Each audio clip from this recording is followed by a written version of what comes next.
Good morning मेरे परिवार वालों और मेरे फ्रेंड्स। बहुत सारे डॉक्टर्स की तरह मैं भी बहुत परेशान हूँ, इसलिए मुझे लगा कि शायद मैं आपको अगर कुछ कुछ चीज़ें बताना चाहती हूँ और मैं शायद अगर ये बताऊँगी और अगर आप लोग सेफ़ रहोगे तो I might be at more peace. जैसे आपको सबको पता है कि बॉम्बे की हालत तो बहुत ख़राब है और धीरे धीरे बहुत सारे शहरों की और बहुत सारे स्टेट्स, इवन टाउन्स की हालत ख़राब होते जा रही है। बॉम्बे की हालत तो इतनी ख़राब है कि हमारे हॉस्पिटल्स में आईसीयू बेड्स वेटिंग पे है, पेशेंट्स के लिए बेड्स नहीं है। It's a very very helpless, यानी मुझे इतना हेल्पलेस और लाचार कभी फील नहीं हुआ है। We have to literally manage patients at home with oxygen, and this is not something we are enjoying. So I really want all of you to follow a few things that I really am requesting you to follow. First, आप लोग please safe रहो। अगर आपको लग रहा है कि आपको 1 साल से कोरोना नहीं हुआ है, इसलिए आप कोई सुपर हीरो हो या आपकी इम्यूनिटी बहुत अच्छी है और आपको ऐसे कुछ नहीं होगा, तो आप गलत फहमी में हो। हम यंग लोगों को देख रहे हैं।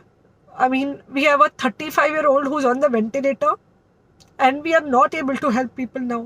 So we do not want, we really don't want any of you to be in that situation. So sorry,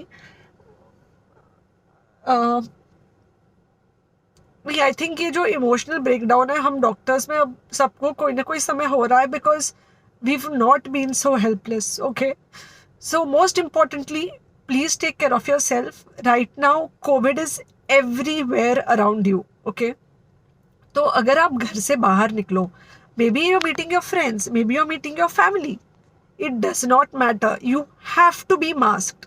okay, just because आपको अभी 1 साल से कोरोना नहीं हुआ है या आपको पिछले साल कोरोना होकर जा चुका है, इसका मतलब ये नहीं है कि आपको वापस कोरोना नहीं हो सकता। You can still get Covid.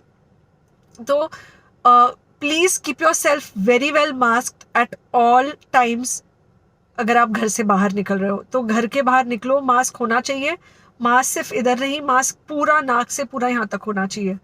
दूसरी बात, अगर आपको कुछ होता है, अगर आपको बुखार आता है या कुछ होता है, पैनिक मत होइए। Do not get unneeded investigations done.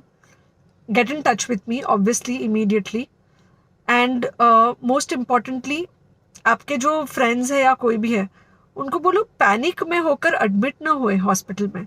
फिलहाल जो सिचुएशन है वो ऐसी है कि बहुत सारे हॉस्पिटल्स में स्टेबल पेशेंट्स एडमिट हो रहे हैं और बहुत सारे लोग जिनको एक्चुअली ऑक्सीजन की ज़रूरत है उनके लिए हमारे पास बेड नहीं है।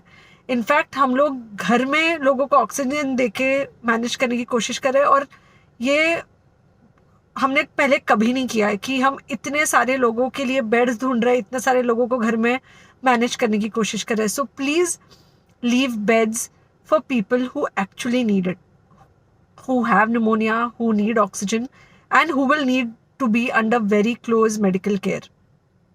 Third thing, if you have not taken the vaccine, अगर आपने वैक्सीन नहीं ली है किसी भी कारण से, हो सकता है आप ट्रैवल कर रहे हो सकता है आपको वैक्सीन की हिचक हो सकता है आपने कुछ व्हाट्सएप पे फॉरवर्ड पढ़ा हो कि वैक्सीन की वजह से कुछ साइड इफ़ेक्ट्स हो रहे हैं या कुछ हो रहा है, it's untrue. Please take your vaccine. ये हमको डेफिनेट दिख रहा है कि जो लोगों के 2 वैक्सीन के शॉट्स होकर 2 हफ्ते हो चुके हैं, उनमें डेफिनेटली हमको इन्फेक्शन, सीरियस इन्फेक्शंस कम दिख रहे हैं और हॉस्पिटलाइजेशन ना के बराबर है। So the vaccine is definitely helping. Okay, so take care of yourself, do not take COVID-19 lightly. Please pray for the people in the hospital and please pray for the families and the caretakers of all these people in the hospital.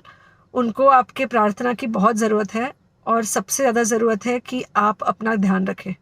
Okay, and बस घर पे रहो। आप कुछ हफ्तों तक सिर्फ घर पे रहो जब तक हम ये सिचुएशन ऐसे हैंडल कर सके कि हम एटलीस्ट कुछ हो जाए तो हम हॉस्पिटल में पेशेंट्स को ले सके। फ़िलहाल हालत ऐसी है कि डॉक्टर्स और डॉक्टर्स के रिलेटिव्स को भी नहीं मिल रहा है बेड, तो आप सोचिए कि it's an absolutely helpless situation.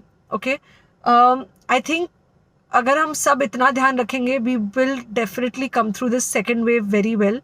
Okay, and then we will have to work on not allowing a third wave. So third wave का हम बाद में सोचेंगे, वो तो नहीं आना चाहिए, पर जो ये सेकेंड वेव है इससे हमको कोई भी हालत में एकदम सेफली निकलना है. Okay, take care, I really love you.